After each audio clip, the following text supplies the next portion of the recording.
Hello, YouTube and Facebook. Welcome to the Limitless Show. To me, it's not a show.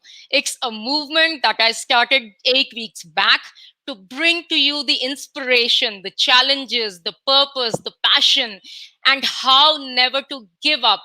Stories of successful people from different fields, backgrounds, and countries to inspire you to go limitless in your own life, no matter where you are at right now. My today's guest is a famous name in Singapore, and not only Singapore, he has featured on the front page of Forbes magazine in January 2021. And that's not that. In February, yet again, he was quoted and referenced to by the legendary Tony Robbins in his Forbes feature article. He is none other than Mark Leong, who is challenging the giants with his food revolution movement. He is also the co-founder and CEO of Farmz. Mark is a certified microbiologist, nutrition and juice practitioner, and has dedicated the last decade of his life to reversing chronic conditions across Asia.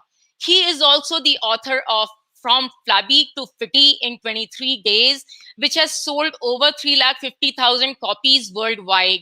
Mark is also the proud winner of the Top 100 Global Healthcare Leaders Award, being just one of three Asians to be awarded the achievement that year across the world. Before I bring to him on to the show, let me go ahead and showcase the kind of movement that he's running.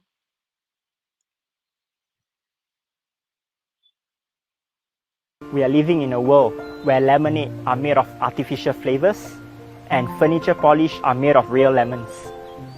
Society brainwashed to admire fake body just to fit in instead of appreciating the body we have. We count calories instead of counting chemicals. We don't like to be labeled as cheap, but we like buying cheap foods with little or no nutritional values at all in feeding our body. Without us even realizing, we continue to slowly kill ourselves and our next generation with highly processed, fake and fast foods daily. Our kids nowadays only recognizes apple juices from boxes instead of freshly squeezed apples. They grow up only knowing fast food joints instead of fresh farm foods. We question why real food is expensive instead of asking why fake food is cheap. We applaud what's cool instead of recognizing farmers who works hard in giving us food. Technology gets more advanced, but yet more people are getting sicker. Majority of the people around the world are dying of disease each day, every minute instead of old age. We take medicine as food instead of food as medicine. You see, my friends, when diet is wrong, medicine is of no use. When diet is right, medicine is of no need. When you are eating real and nutritious foods, counting calories are of no need. Spend some time to cook a hearty meal because the only way through the heart is through the stomach. Get to know your food source. Show our kids the place where food is grown.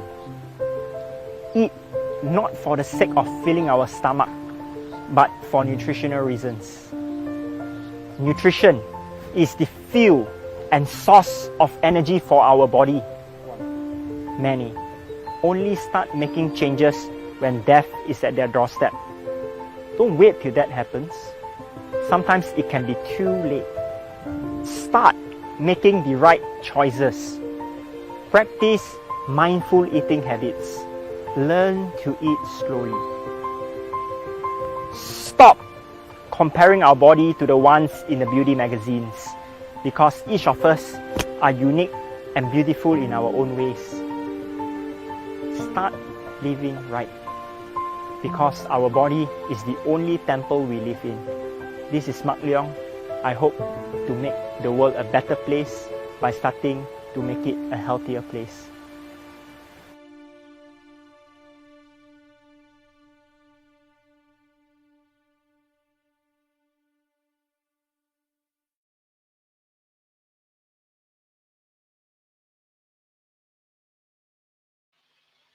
Ladies and gentlemen, so with a huge round of applause, let me bring on Mark.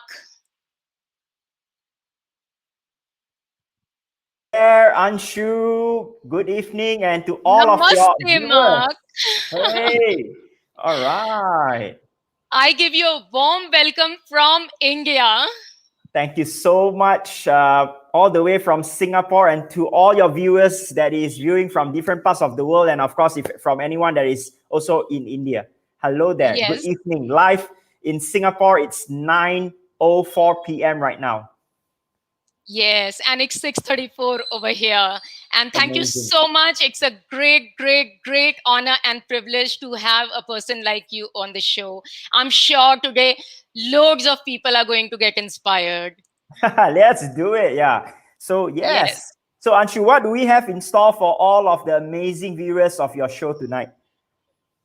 So we have loads of inspiration coming from your story and the kind of work that you do, how you found your purpose, and how you have been impacting this world, and how you plan on impacting in the future. So Mark, you were a corporate executive, and you left all of that after, I think, your father's death. So, and you joined the health industry by starting your own company called Farmz. So now, what made you do that? Could you please share your story with us? Yeah, thanks for asking that. And in fact, you know, Anshu, I just want to quickly, tell you this, right? I never shared, in fact, my story on any social media streaming before. It's just separately on webinars. So, in fact, I'm really excited today. You know, you're the first one, you know, that I've offered to share my story that is streaming on social media live, right? Now, the thing is that, you know, growing up, I was raised in an environment that, again, typical, very Asian, Chinese, part where my parents wanted me and my siblings to study really, really hard, right? And, you know, get good grades, go to the world's best universities and work for the world's best companies. Right. And for me, it was really about just striving to after I worked for, you know, all the world's top 5 companies. It was really about climbing the corporate ladder, being on the top of the pyramid. You know, so I was really blessed to be able to achieve to what many seem as success in the eyes of the society in a very young age. Now, and it never crossed my mind that I wanted to, you know, step out and go into entrepreneurship. In fact, my mother is a businesswoman, very successful, and she always told me and my brother, you know, any one of us, you know, please, right, do we want to take over her business? And in fact, none of us wanted to, right? We just wanted to do our own thing. Now, and long story short is that I was comfortable. I was going for my holidays. I was having good quality of life in terms of my home, my car, the food I eat, travels, everything, right? But it all changed when my father was diagnosed with cancer. Now, but Okay. that change didn't come immediately and say, you know what, boom, I'm going to leave everything behind and I'm just going to pursue, you know, into what I'm currently passionate about. It was, you know, that it started with just purely about looking for answers to his cancer. Now, for any of your viewers right now that are viewing, right, I'm not sure how many of you, you know, had your loved ones going through cancer, you know, or they have passed on because of cancer, or you yourself are going through cancer. Now, if you have gone through that stage, whichever that I've mentioned, I'm sure all of us would agree that it wasn't easy. My father was told that he only has 6 months to live, right? And on the 4th month, the radiation almost killed him. And leaving that 2 months, we were all really desperate just to find any ways to extend, right? Everything that people would tell me and my family, like, cooking papaya leaves for him, cooking this water, let him eat this. We would do all crazy stuff, even from, for me, I used to be a free thinker. I'm not a religious person. And it was in fact, my whole life, that was the stage that I started praying very hard. So after that, I came to realize that there are so much information that we have not been educated about, not only about cancer, but in general about health. Whatever that we have been told, most of it has an agenda behind, right? Most of it, for me, unfortunately, it is questionable when it comes to truth. And it's sad, right? So, I was really frustrated. I was questioning why is it so? Who decided that the system is designed that way? And if a person is poor, they will die because they can't afford treatment, right? We come from a very humble family that we were able to afford my father's treatment that cost us about 600,000, right? But in fact, that led me into debt as well later on. So for me, it's like, then if you're not rich, you are literally going to die, and I got really, really frustrated with the whole system. And for me, it was really just a struggle, like going to office and at the same time trying to, take care of my dad, the chores of bringing him to the hospital a few times a week to get morphine jab because of the unbearable pain that painkillers could not take away. And then I asked myself this question. Now, less than 2 more months, that he had, right? And we weren't sure, are we able to extend his life? Now, would I want to get a call from my family members and tell me that, Mark, I'm sorry, Appa left already, and while I'm still in office in a conference. So for me, I think it came to that realization that I can't live with that level of regret if I were to be in office or traveling somewhere in my regional role and getting that call when I'm not with my father, knowing that he only had that limited time. So I decided to take that leap of faith to leave my job. So yeah, that was how it started. Right. My goodness. So, Mark, what was the thing that made you realize that the treatment itself was actually killing him, and where the answer lied actually? How did you find the answer to that question, that burning question that you had all through the years? Thanks for asking this question to a certain extent. I think every time when I speak about it, although I've lost my father now for coming to 6 years, and it when I think back about it, it still somehow seems very fresh. And how did we know that the treatment was failing him? In terms of the radiation, chemotherapy, radiotherapy, immunotherapy that costs us more than $500,000. It's that I remember on the 3rd month, my father woke up, and that afternoon, he was scared. He was basically screaming out of fear, and he said to my mom, "I can't see anything." It was pitch black to him. We didn't know what the heck happened, right? But I want you to imagine that one fine day, for more than 70 years of your life, you could see, and suddenly you wake up just total darkness. I could imagine that fear, right? Yes. So we were like, okay, don't worry, probably it's just cataract. Immediately we took him, to see an eye specialist, and the eye specialist said that he has lost his eyesight, and eventually we found out that the radiation destroyed his eyes. We had to lie to him, right? Because he was so scared. We told the doctor, hey, don't tell him directly. We will break it to him when the time is right. I had to lie to my father that he was having cataract, and we will take him for cataract surgery after his cancer treatment. Now, that was just the very first sign. Of course, he lost all his weight. He could not even eat because the radiation burned his whole throat. By the way, my father was diagnosed with a stage 3 cancer of the nose, throat, lung, and liver. And, he lost technically everything because he can't eat at all, right? He was always just puking out blood. And, and of course, not only that, on the 4th month, he said he could not stand up. We were putting him on the crutches. Then he said he was simply too weak. Eventually, we put him on a wheelchair. But we did not know that was the beginning, where his body, lower waist became paralyzed. Oh my The God. doctor said, oh, there's nothing we can do. Right? When can you walk? I do not know. That was the answers that we were given after going to different specialists. Now, it's frustrating, right? Very, very, very And frustrating. it's not only that, all right, he started to pee and poo all over the bed because he simply could not control it. And, you know, it was tiring because we were at work and my mother it wasn't young. We can't allow her to do it on her own. You know, then we started to get helpers in. Then I got to come back with my siblings. We have to lift him up, change the mattress every few hours. And eventually, you know what? We asked him, Pa, can you agree to put on adult diapers? So, Anshu, you know, imagine this. You are a very successful man of the family in your corporate days. And Yes. you got to get your kids and your spouse to wipe you up. But not only that, you got to put on adult diapers. My father was beyond humiliation. Yes.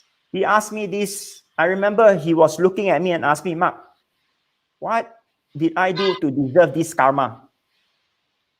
I didn't Yes. have an answer for him. I really don't have it, you know? So, and it wasn't just these few challenges that my father went through in terms of pain. You know, there was a longer list, right? So, I mean, and looking at the state at that moment, we spoke to the doctor and the doctor was just telling us, you guys got to get prepared ready, you know, just get prepared. So that was how we realized that, oops, you know, that remaining less than 2 months, it's not going to mean anything unless if there's a miracle.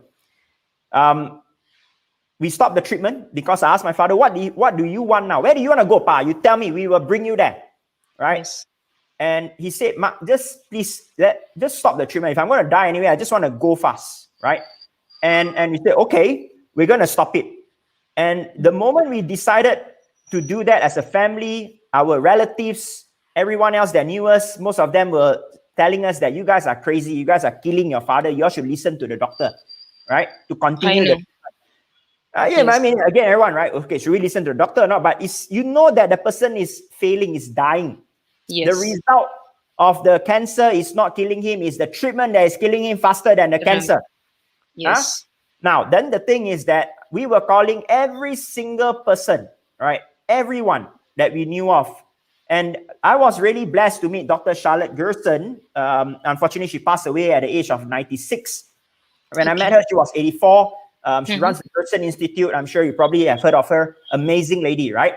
And Dr. Charlotte Gerson tell me one thing, and for all of you viewers, like I say, if you have family members with cancer, I want you guys to listen to this very carefully.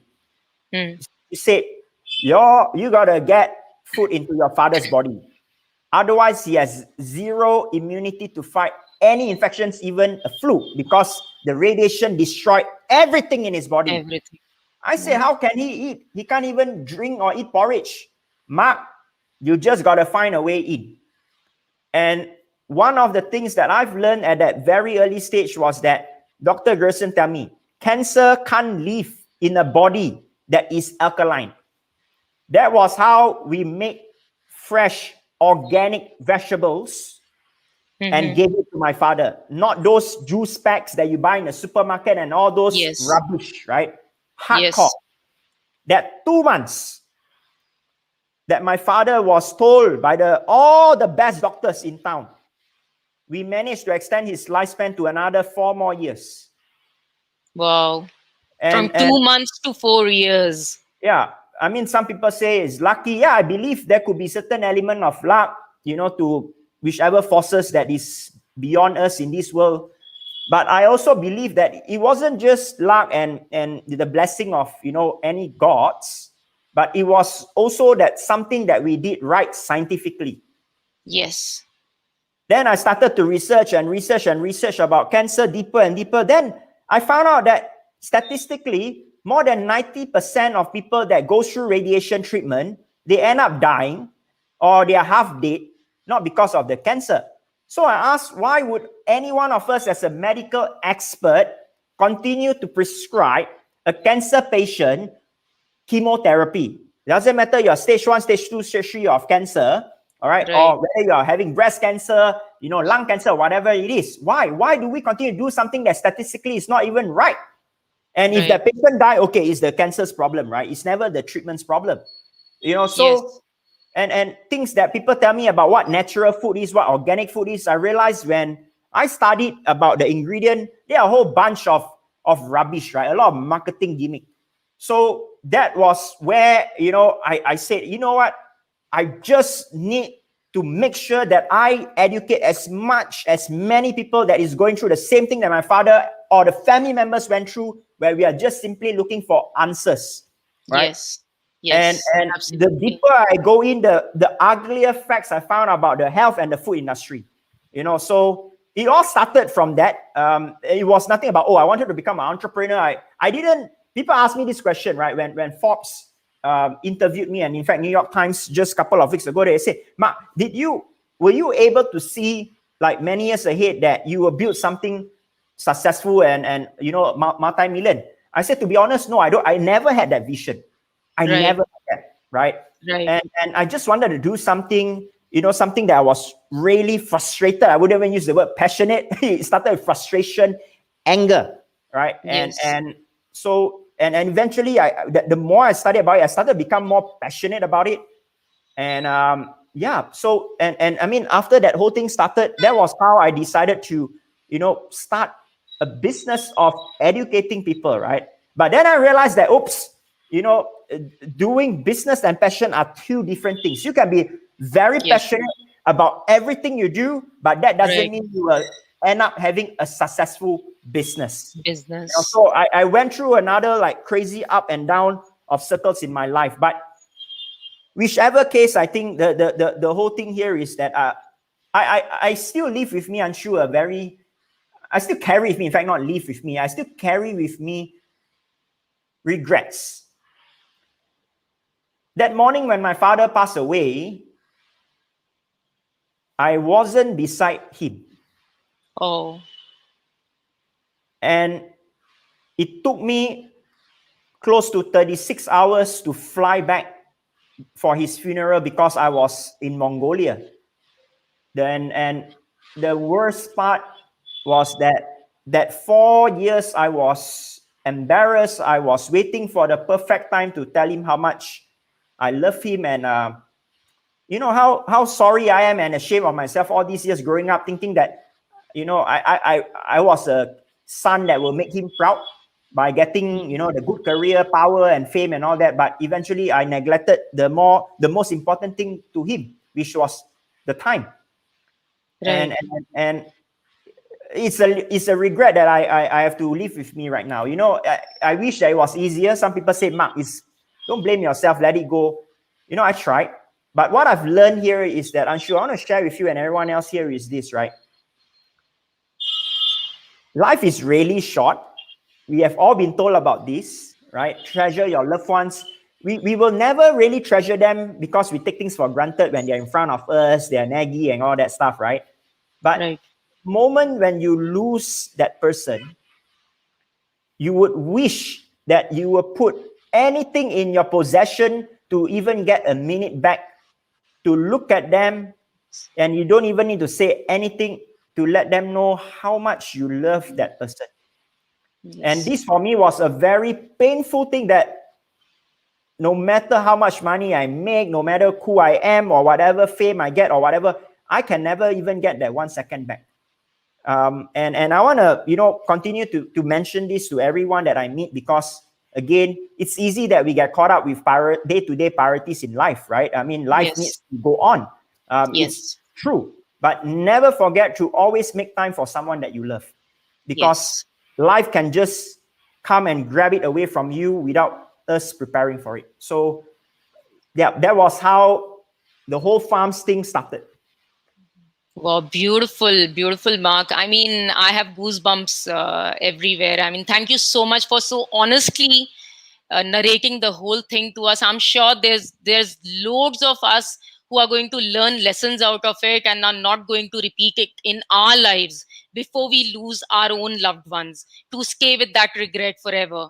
So, but I'm very, very sure that, your father must be looking at you from heaven, and he must be at least, blessing you that you are now at least changing millions of other lives. You couldn't, really give me a good life because you are not aware, you did not have the knowledge at that time, but at least you are doing that right now. So you are being a good son, and of course you are a beautiful entrepreneur who's not there commercially to make money, but who's there to impact lives in a positive way. So Mark, hats off to you for that. Thank you. Thank you. And Anshu, I think the regret has taught me a lot. I think, and for me, it's always about all these pain, then it made me realize that, oops, I could have done things better, right? And this is one of the reasons why it fuels me every single day, to not only regret that I've not done something for that person that I love, but more importantly, not living with a regret for myself that I could have done something for myself in my life, whether it's my relationship, whether it's my career, wealth, or anything for that matter, right? So again, I think this is a very important perspective that I want to share with your audience here, because your show itself is called Limitless. It's so powerful when we really have our heart and minds aligned. The Yes. problem is always, either one person is too smart, but the heart is not there, or, we have a lot of fire burning, but then you don't have all the strategies here as well. So both needs to come hand in hand. What a powerful, powerful thing you have shared. Your heart and mind needs to be aligned. That's so true, so true. We always live in two different worlds. Our mind says something, our heart says something, and we lead all our lives never being able to align them. And then, we just die a death which is not so great. So such a beautiful thing that you just shared. So now, Mark, that also brings me to another thing, that do you believe that the life reveals to us our true purpose through the way of tragedies? Do you really think that's how it happens? These tragedies happen to teach us, or to awaken that purpose within us? I was, all my life, I was looking for this thing called purpose. Have you looked for purpose in your life? Right? Yes, I'm sure yes. most of us and every one of us do, right? We wake up one fine day, we start questioning about what is our purpose on this earth Right, for. right. And I can tell you, some people were laughing about it. They were thinking it's a joke. In 2012, I booked a plane ticket going to one of the very, private islands in Indonesia called Lombok. I was basically cutting myself from all, social media, every technology that. And I thought that by confining myself in a quiet, island where I don't meet anyone, and I could find my purpose. Okay. Well, it didn't happen. Okay, so for anyone here who is wondering that I want to find my purpose, I got to go up to the mountain and meditate, and hopefully I'll find that, right? Now, it didn't work for me. Does tragedy then allow someone to find that purpose? Yeah, maybe. I mean, we have seen amazing people, inspirational people, right? That they rise from the ashes of the fatal things that happened to them, or some bad tragedy. Now, would I consider my father's tragedy the one that allowed me to seek my purpose? To be honest, no, right? No, it was a start of realization of things that I could achieve, but I did not find my purpose until that third year when he passed away, right? It's again when I started to go in and do more research, and I wanted to spread the message, right? Then, eventually I realized that my purpose is not just about spreading the message. My purpose is, how do I empower people? Knowledge is useless if no one Yes. applies, right? Every one Yes. of us now can obtain knowledge at our fingertips just by pressing your smartphone on Google. You can get Yes. every single information that you want. Everything. What I wanted to give the people that I touch is not only knowledge, but empower them with the Yes. ability to do things that they never thought possible, right? And it was then I realized that I had this talent, right? That I could communicate, inspire. So it wasn't again from a tragedy that I found my purpose. It was along the way that I continued to do things every single day. Then I started to discover, hey, I got this skill. Hey, I got that ability, right? And then how do I make it better? And I start questioning this very important statement here, Anshu, for everyone here, right? Do you want to live a meaningful life or a purposeful life? Do you want to live a meaningful life or a purposeful life? There are two different questions. So this is something for everyone to really ponder upon. And, you know, it was that moment that I then realized that this is my passion. Now, but again, will this remain my passion for my next 30, 40 years of my life? I do not know. Maybe it will change along the way. But what I'm trying to say here is that passion is what we make on our journey, right? You decide your purpose. You decide what you really enjoy, right? Stop trying to look for your purpose. Purpose is only created when you say that this is my purpose. We all have that power to decide what our purpose are on this earth. But to find a meaningful life is a different thing. Beautiful. As you say, walau, right? In Singapore, what do you say?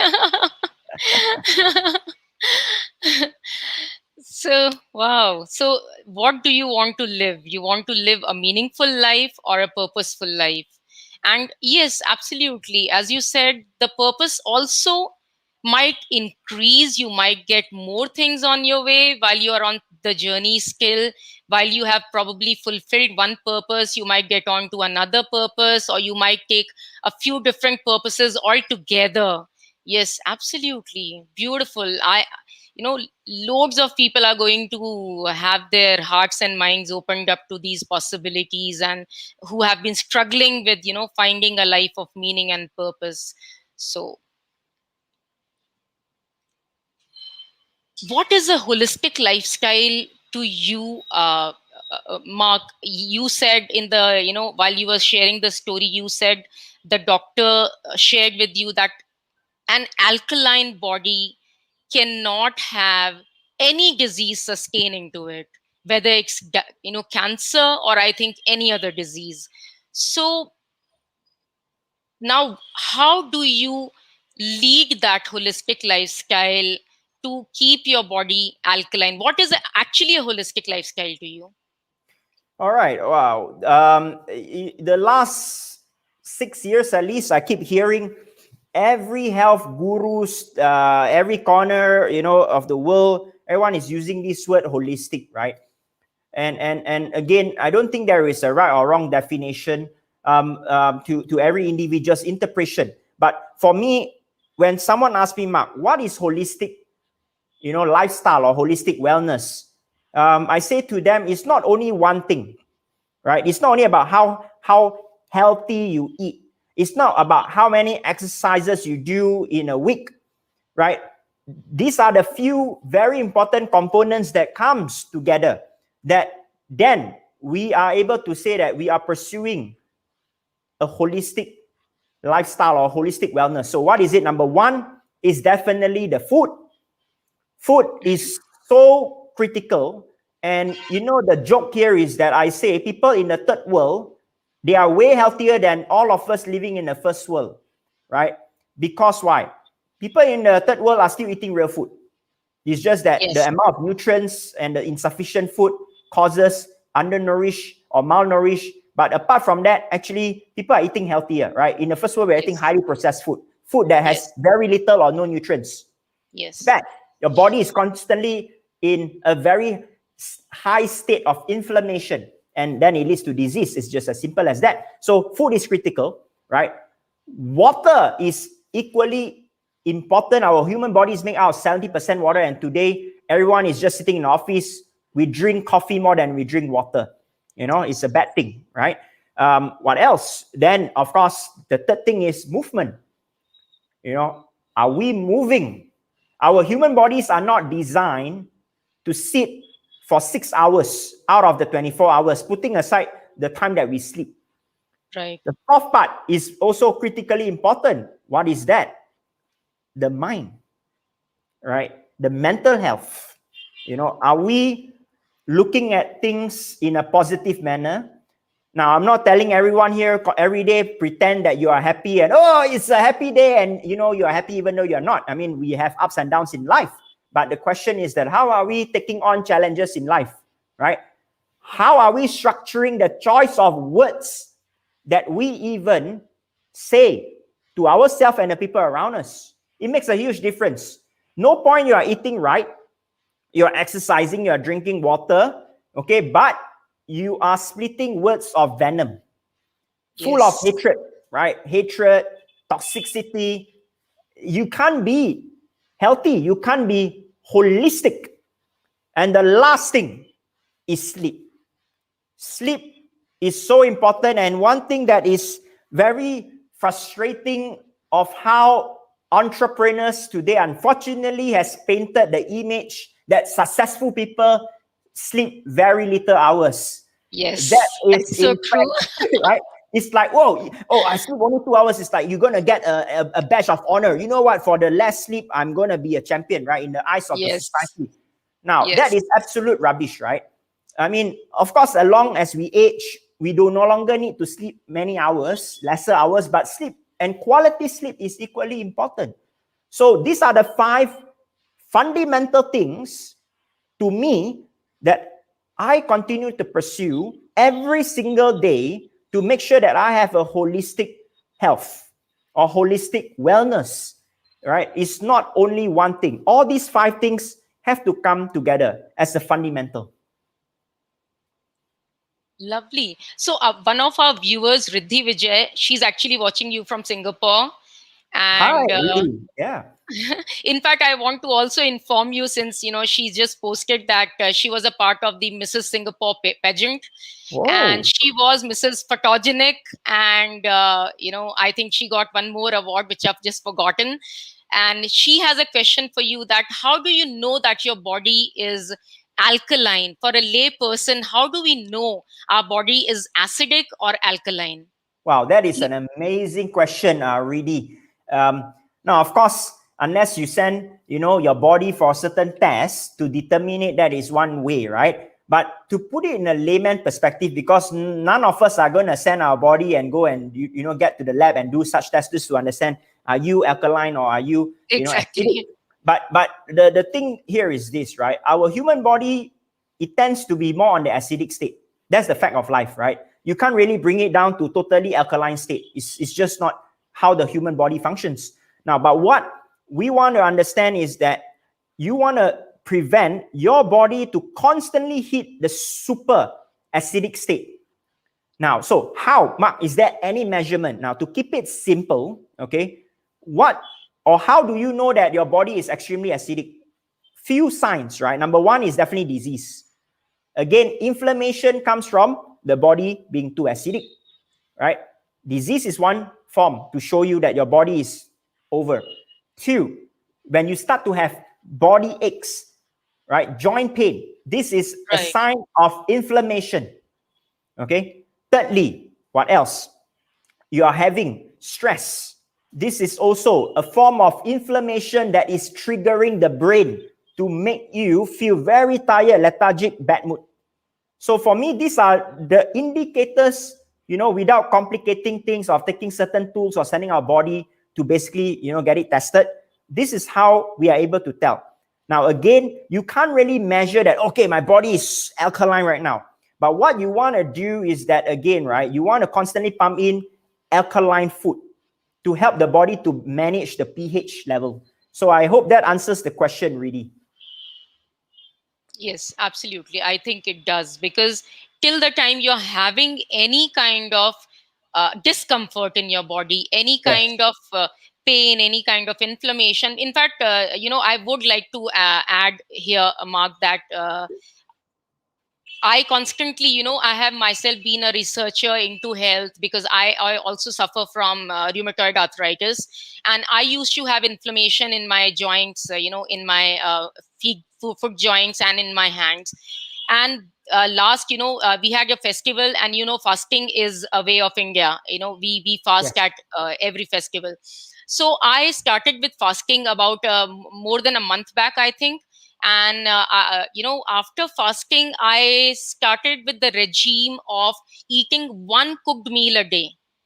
Mm. Rest of the time, I'm on salads and fruits, and maybe soaked nuts and sprouts and all these kind of things.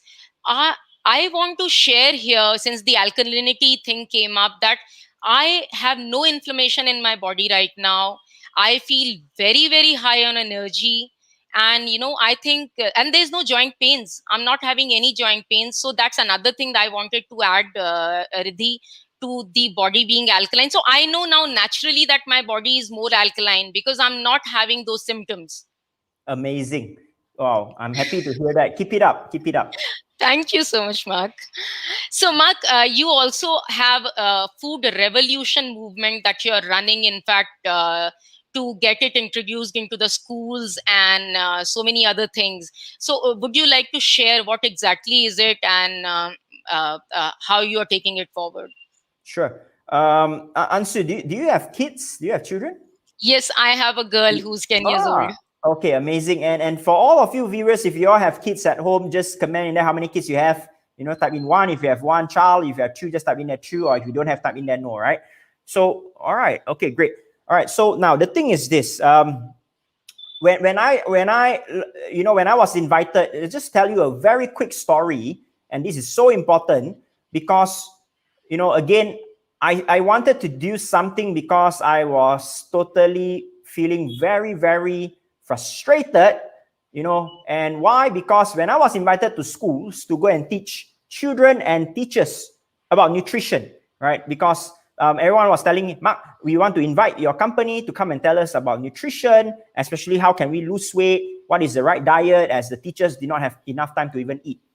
Now, when I go there for my talks, I will usually spend some time eating in the canteen because I do not want to go drive around and waste my time, right?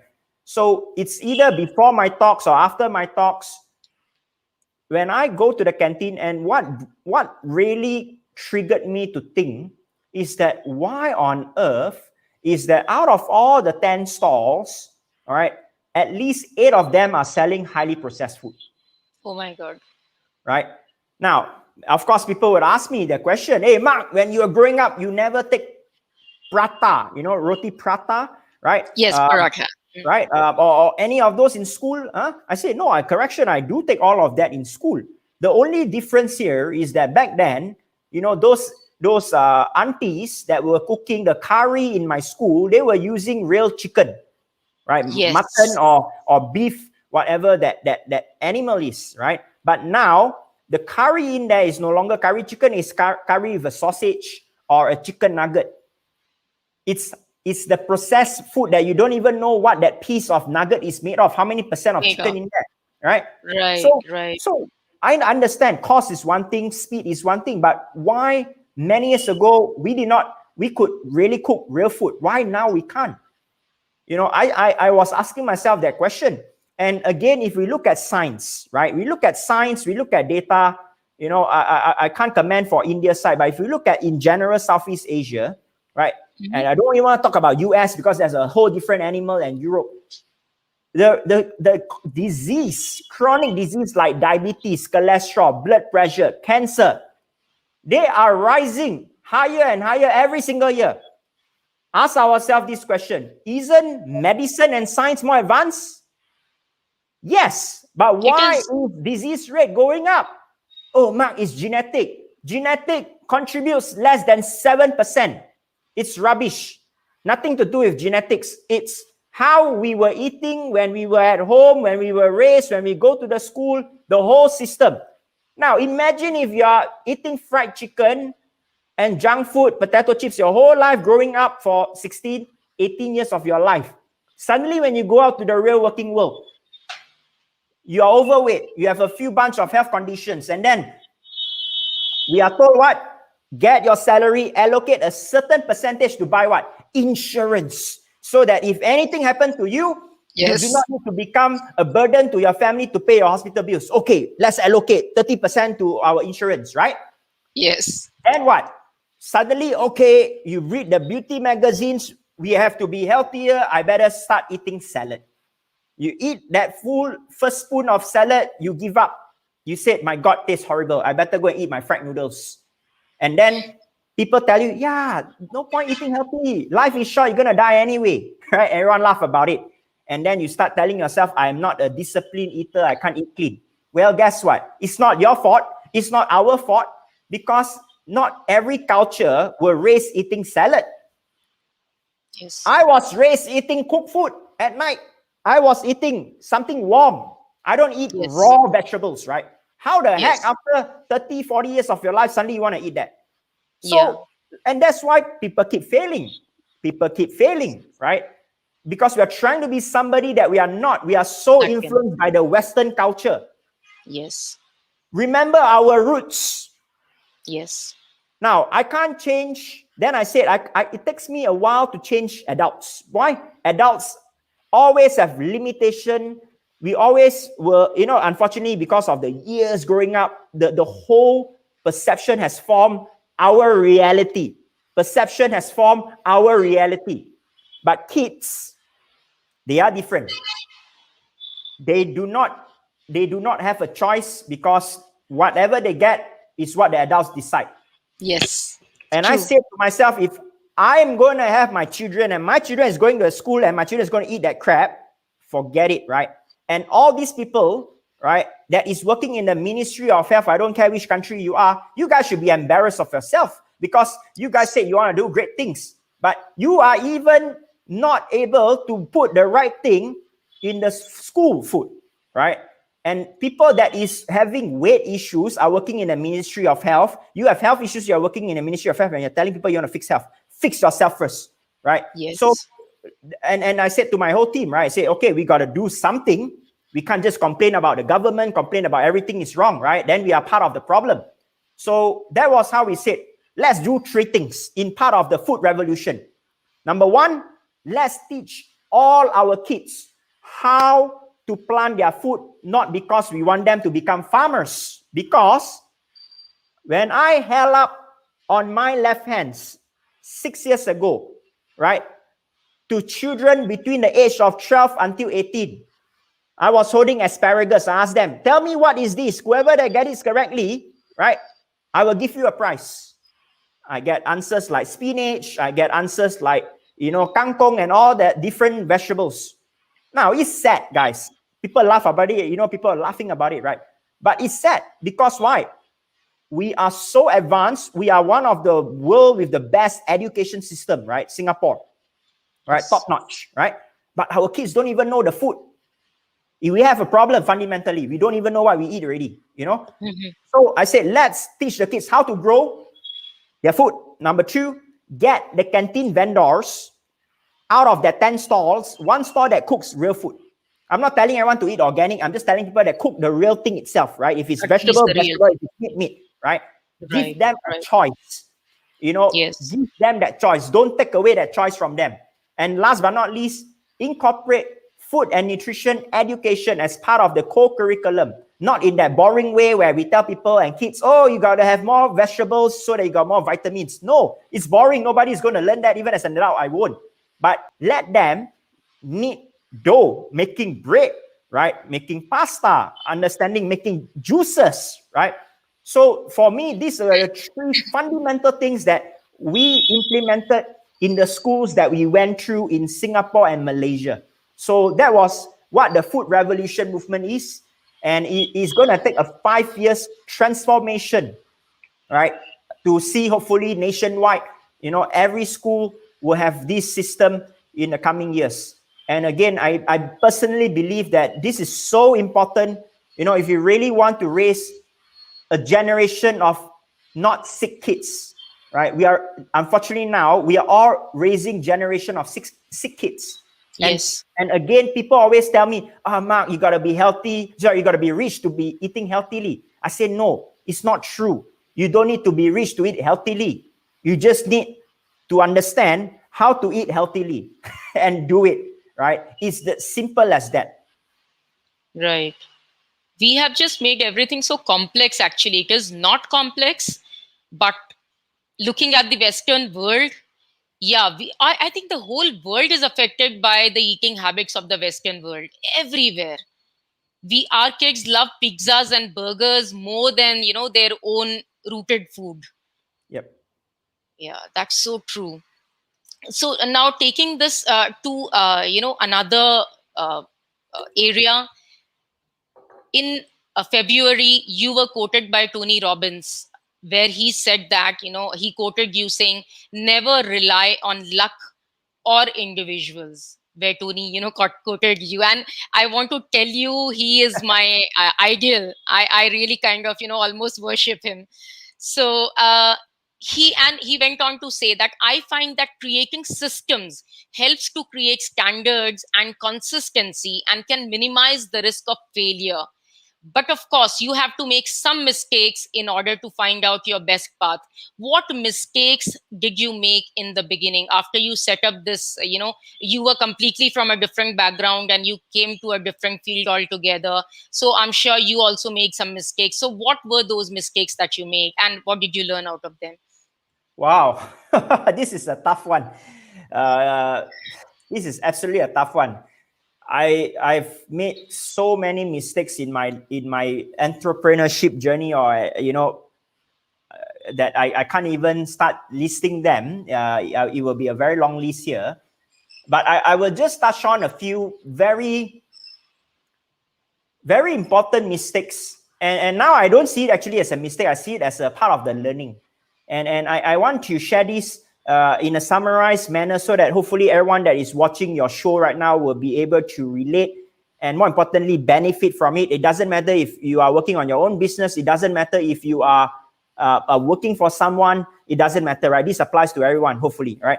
So the number one mistake that I made all those years when I first started my entrepreneurship journey is thinking that I am not good enough.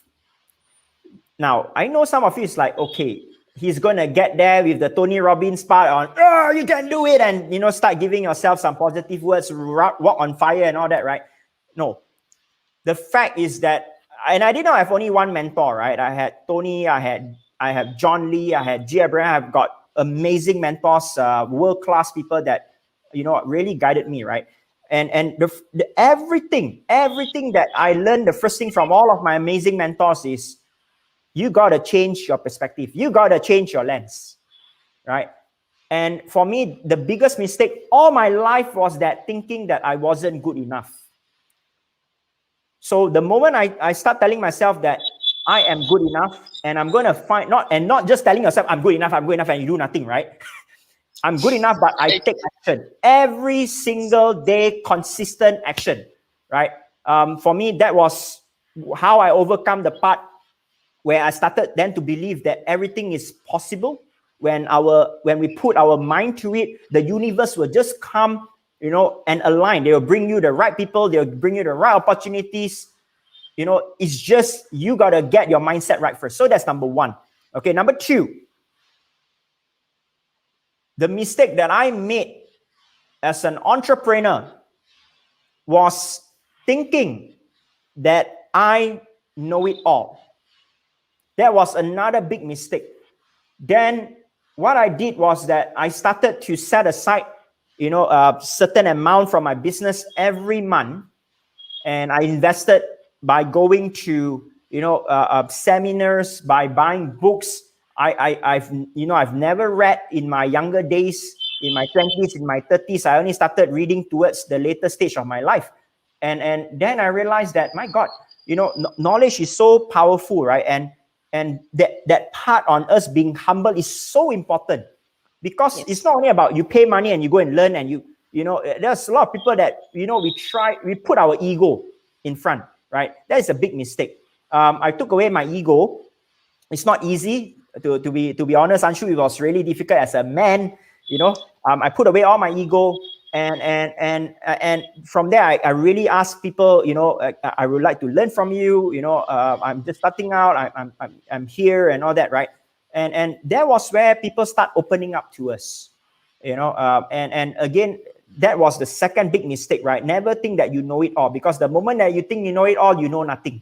I'm still learning every single day, right? How to become a better person, how to become a better son, how to become a better husband, how to become a better leader, a CEO, a health practitioner, everything. I'm learning every single day, right? So this is the second thing. Now, the last thing that I learned painfully, very importantly, I'm not sure how many of you guys here are inspired to be an entrepreneur or start something or whatever it is, right?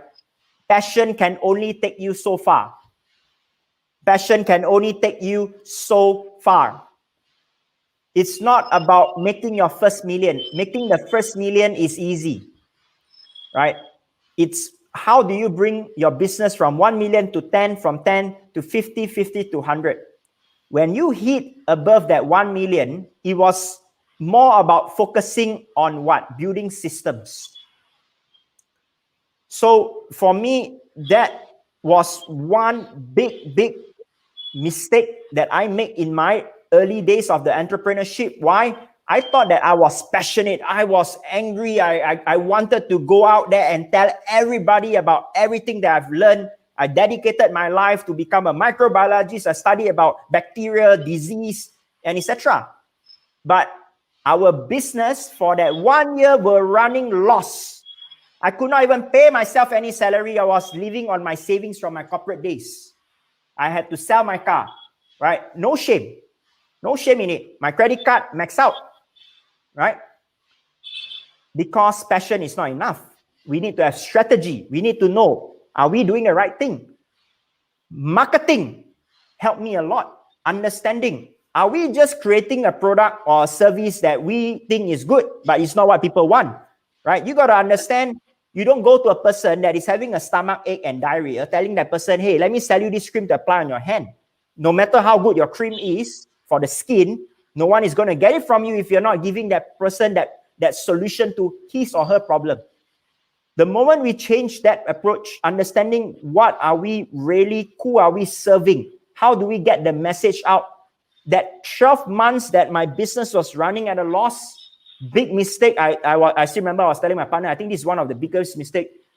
Maybe we shouldn't have done this in the first place. We could just continue our corporate days and just spread the message as part of our hobby, But then that after that 12 months, the moment I switched how we did things, put in system, refine our message, refine our knowledge, refine our marketing, branding, and many other things here. And yeah, that was when we made my first 1.4 million in business in a short period of 12 months, right? So that was my humble story of the three biggest mistakes that I've made. Again, I've made tons of mistakes, right? But Anshu, I want to again enlighten everyone here that we all, again, is the system, right, that tells us that you can't make mistakes. If you make mistakes, you're a failure. It's bad. You don't. Yes. It's okay to make mistakes, guys. It's okay to make mistakes. In fact, you should be making many mistakes. The only thing is two things. When you make a mistake, better make sure you are getting out of that mistake fast.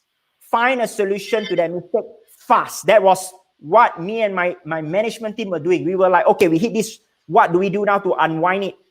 Secondly, right, you make mistake once, right, it's fine. You make mistake twice, shame on you. I tell myself I will never repeat the same mistake the second time, right? Yes. Because it's a learning, but if the second time is no longer a learning, it's a choice that we make that it's mistake. A choice. Yeah. Yes. So yeah, I trust that it's important for everyone here to know. Yes. It's okay to make mistakes.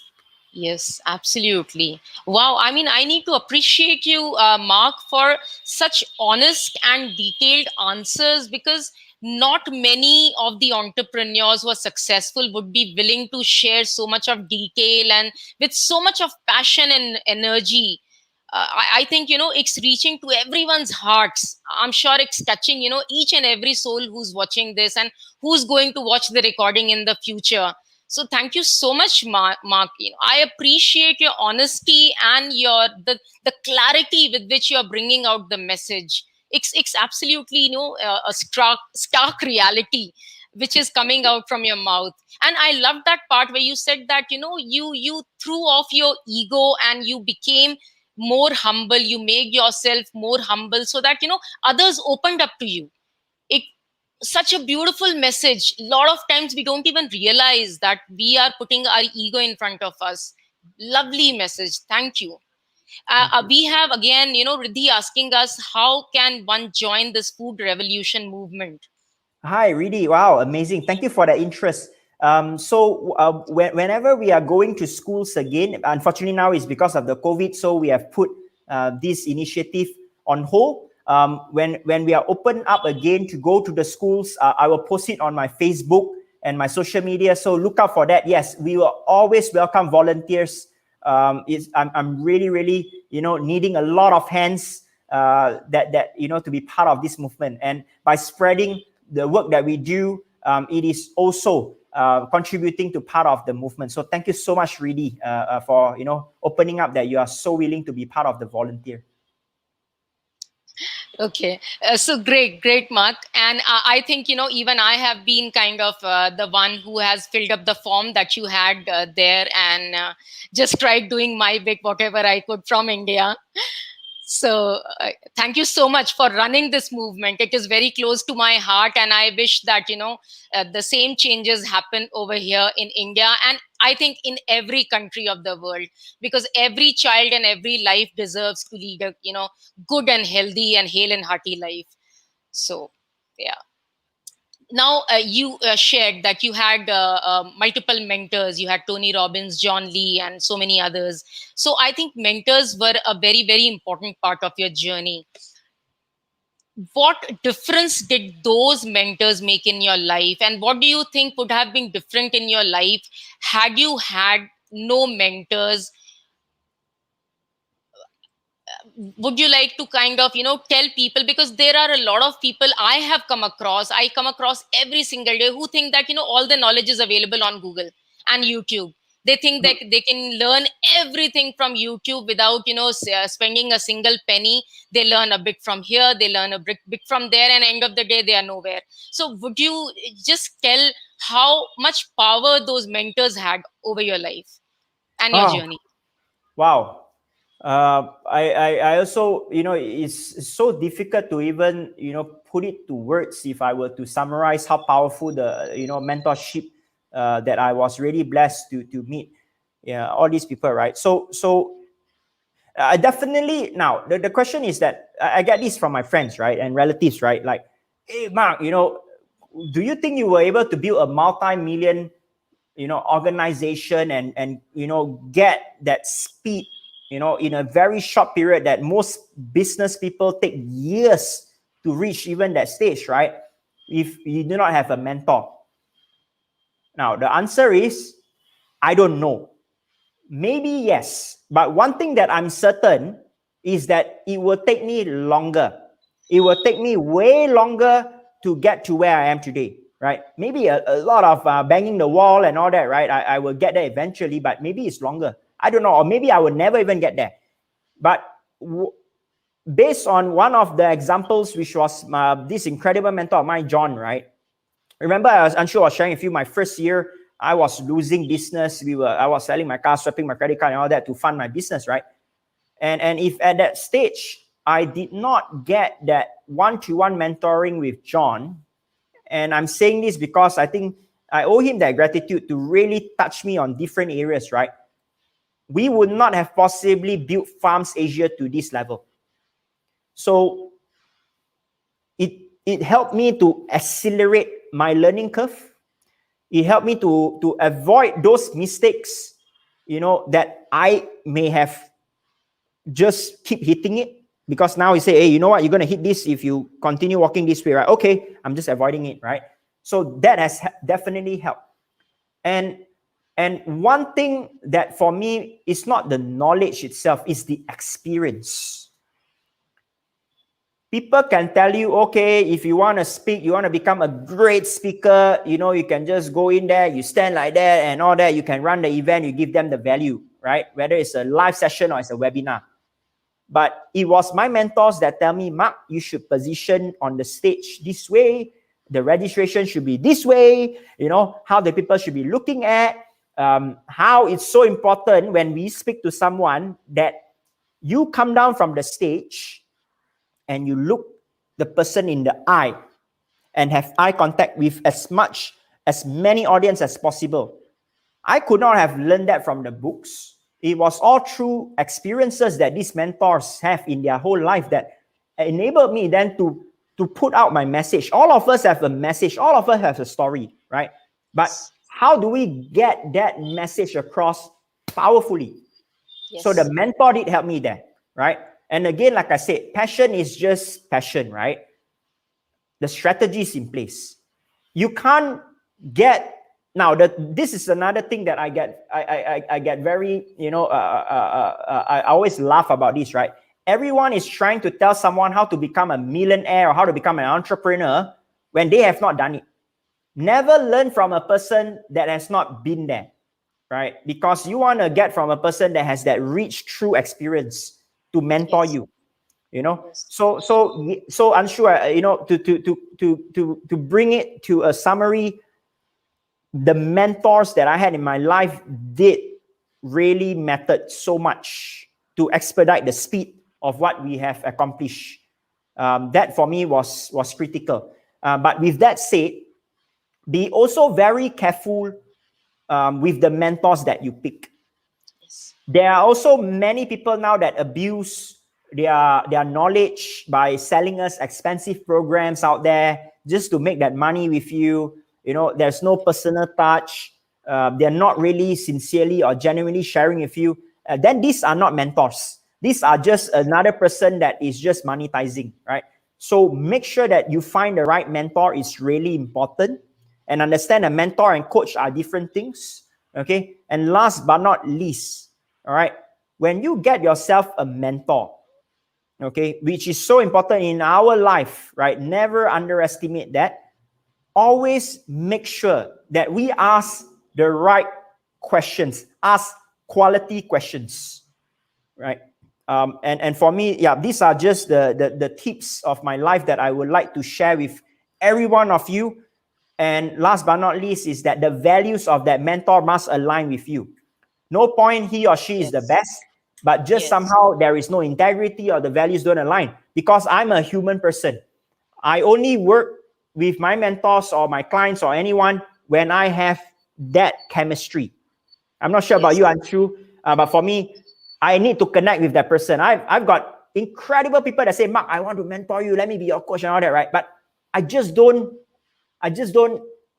align with their vibes, you know, and I can't. So finding someone that aligns with your values are equally important. Very, very important. Totally agree with you. Till the time your values don't align, you can never learn from them, and you will never be able to experience their wisdom in your own life. Yes. That's so true. Mark, are you okay? We are actually, going ahead. I mean, it's, more than 1 hour. Are you okay with 10, 15 more minutes, or Sure. shall we? We can. Yeah. I think we can make a hard stop at 10:20. So I'm great.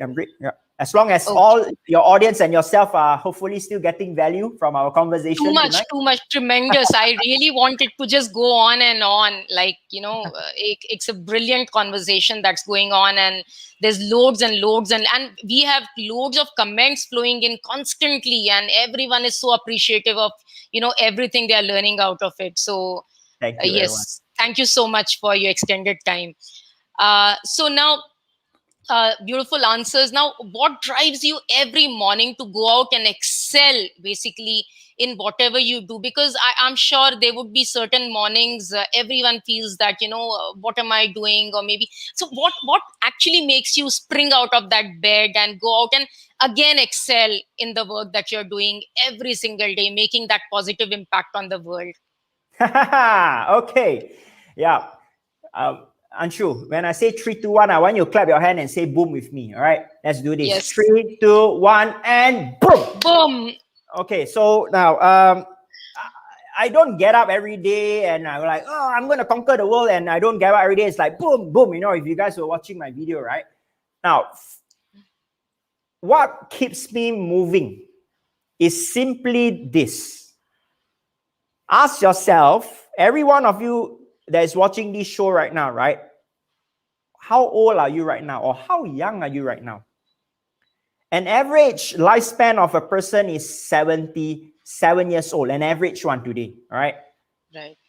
Now, if you are at 40, you're only having the last 30 years of your life on average to go, okay? Do you want to work for the next 30 years of your life? What is that answer? Now, I'm not talking about retirement, okay? Because the retirement is truly not productive. You do not want to be lying down at home every day doing nothing. The brain will just slow down, and eventually, you become a worthless person on earth, right? But are you traveling the world? Are you doing valuable things? Are you giving back to society? But the critical thing is that you can only use that time to do all of this when you are financially free, right? When you are rich in your health, then you can do it. You cannot be sick by having a lot of money. Likewise, you cannot, you got to have everything together, right? So that remaining 10 years, 15 years, 20 years, how are you going to define, what are you going to become? It's what we are doing right now that gives you that fruits later on, right? So I tell myself that I'm very clear that when I hit that certain age in my life, I want to have certain possibilities of doing things that I want without getting concerned of my health and my wealth.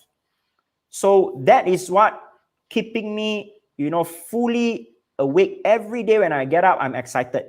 Although my body is tired sometimes, right? It's like, okay, I just want to sleep a bit more. But, my father always tell me this, and my mom. She said, Mark, you will sleep forever when you die. So I think that constantly reminded me about how precious our time is. Yes. Number two, right? So number one is understanding that, where you want to be in your prime years, because what you're doing now is going to dictate, where you're going to be. Number two is this. Are you having something, a goal in your life right now that you are pursuing? If you don't have any goal, you're just going through every day, the same cycle every day. You just go, okay, I'm just going to go to work. I'm going to get my salary, and I'm going to pay my bills and all that, right? You're not going to be excited, my friends. I have things that I'm looking forward to. Now, how can I bring my message to more people? How can I touch more lives? How can I do more social work, right? How can I build my company size from here to here, right? There are so many things that I am ambitious to do. Yes. That keeps me energized when I think about, oops, I still have so many things I've not achieved. All right. Last but not least, I tell myself through my father's painful story that regret that I have to carry with me today. That I did not have a chance to tell him how much I love him. The regrets that I let my ego in the past help me from doing many things. The part where people laugh. Some of my friends said behind my back, Mark is going to fail when he go out for his entrepreneurship journey, right? People that didn't believe the work that we were doing. I want to prove, right? Not to them. I want to prove to myself that I am worthy. The time that I have on this planet, I'm going to make the best of my life. And I'm never going to let anyone else, they can look down or they can say whatever they want, right? I know when I sleep, I've done my very best. There are no more regrets in life, apart from the part that I never had a chance to tell my father that how much I love him. This is what puts me so much fire in my life every day, Anshu, to wake up and pursue my dreams, even though I'm tired. But it's just these simple things, right, that keeps us going. People always think that there is a magic or there is some, super discipline or whatever. I don't know. Maybe for some people, yes, right? But I'm not a disciplined person here. But when I think about all these three things, I make myself disciplined because I tell myself I have a very limited time. So what about you guys? Are you living every day with a purpose, with a meaning, with something that you're looking forward, or you're just going through life? Right. A question to ponder to everyone. Every morning when you wake up, you need to ask where your life is, heading. Is it purposeful? Is it meaningful? So true. Okay. So, we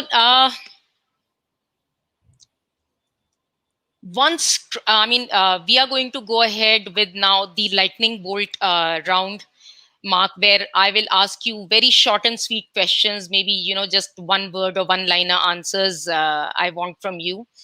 So this will be the fun part of the, this whole talk show.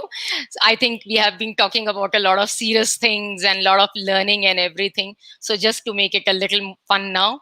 So who's the person who has influenced the most in your life? Sorry, who is the what? The person who has influenced you the most in your life? My partner, right? She has definitely influenced me the most. And my mother. Actually, there's two of these amazing ladies. Amazing. Do you like adventure sports? Adventure sports. Yes. Do you like which one? Okay, sorry. When you say Do you like adventure, adventure sport? Yeah, adventure sport like bungee jumping, like anything okay, else. extreme sports. Yeah. I like skydiving. Wow. Yeah. Lovely. Your most favorite Hollywood movie? The Godfather. Oh, great. One non-negotiable in your life every single day that you'll not compromise with.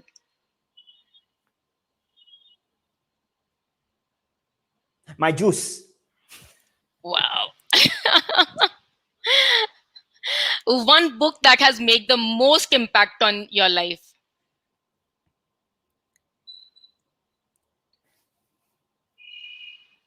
Traffic Secrets by Russell Brunson. Yes, I've heard a lot about it, but I still have to read it. Still not read it. Your greatest fear? Dying without accomplishing my dreams. Your greatest value?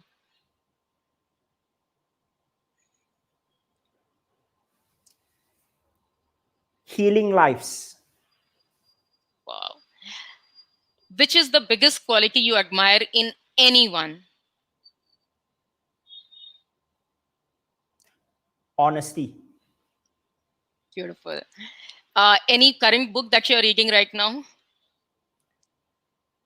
Yes. The current book that I'm actually reading right now is from this amazing gentleman called Bob Iger, the CEO of Disneyland. Oh, okay. So, what's your favorite junk food?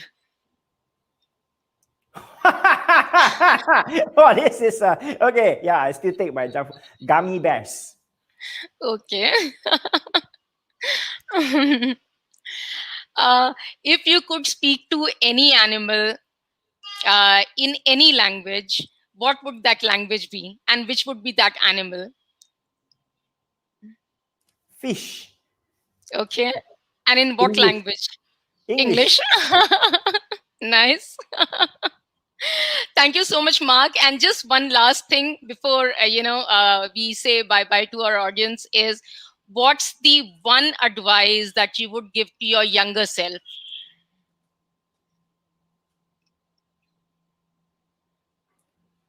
Wow. I like your questions. They are really good. What advice would I give to myself?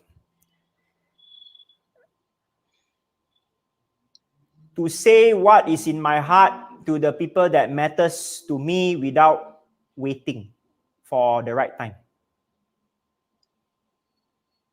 Wow. Would you say that once again? To say any of my heartfelt emotions to the people that matters to me in my life without hesitation, without waiting for the right time. Beautiful, beautiful. A lot of times, I think, yeah, that's what I mean. That pain of not being able to say, I love you to your father, that was one thing that you are carrying throughout your life. So, beautiful message for everyone. Please go ahead and say whatever you want to say to all your loved ones without any hesitation and without anything that stops you. And thank you so much, Mark. And one last thing, one of our audience wants to know, Usha Shishing, share your best program to learn about food. If you want to give them information about your programs and where they can basically meet you, though everything is there in the description, but still from your mouth. All right. So thank you, Usha.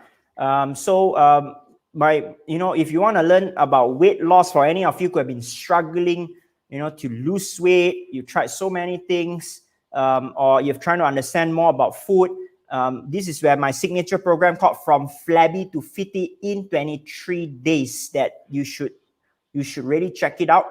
Where there's a combination of Ayurvedic treatments in there, herbs, and also the Chinese herbs together that comes into part of the whole course to help you to look fabulous by losing weight naturally in your kitchen, in your home in 23 days. So check that program out. I hope you got your answer, and the links are all there in the description, Usha, and for everyone else, his website and everything else is also there in the description. Do check it out and you'll find all your answers. So thank you so much, Mark. I want to stand up and say a namaste to you once again. And thank you so much for adding tremendous value to all my people from India and everywhere that they have been watching this show on. So honored once again. I can't thank you enough. Gratitude to you.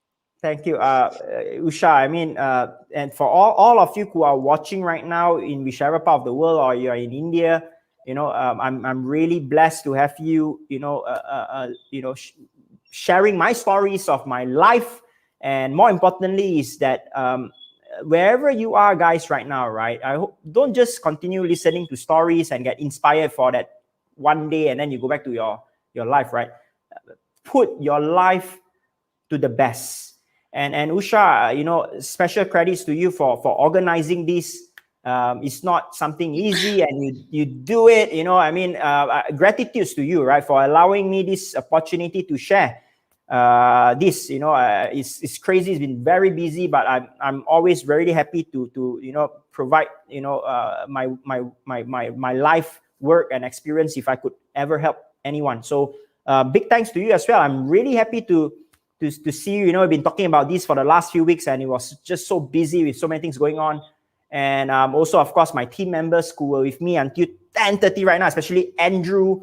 Yes. By the way, that amazing video that had 2.5 million views, the YouTube Fast and Fake that you just played during the introduction, right. That video was what Andrew put together for me with our phone, and it went viral. Wow. So again, this is another message that to tell you guys that you don't need to be the richest, the smartest. You just got to do it to see actions and results in your life, right? So Usha, thank you so much. My big hugs to every one of you from Singapore. It's 10:20 right now, and I want to go back and have my good beauty sleep already. All right. Thank you so much, Mark. Thank you. Have a good night to you. Good night. Good night. Bye-bye. Let's do this. 3, 2, 1, and boom. Boom. Okay, guys. So I hope, you all had a fantastic time in today's episode of the talk show. I am still mesmerized and I'm still having goosebumps. Phenomenal guest, isn't it? And keep watching for further episodes. I'll keep bringing on such leaders, every week on week, and please implement all the learnings. It's so important. Do not just watch it. Go implement it. It's coming from the horse's mouth. He has done it himself and he has got the result. I want you to do the same and go limitless, guys. Life is very short. Don't lose a single day. I wish all of you a great week ahead. All the best. I'll meet you again next week with a great personality. Bye bye.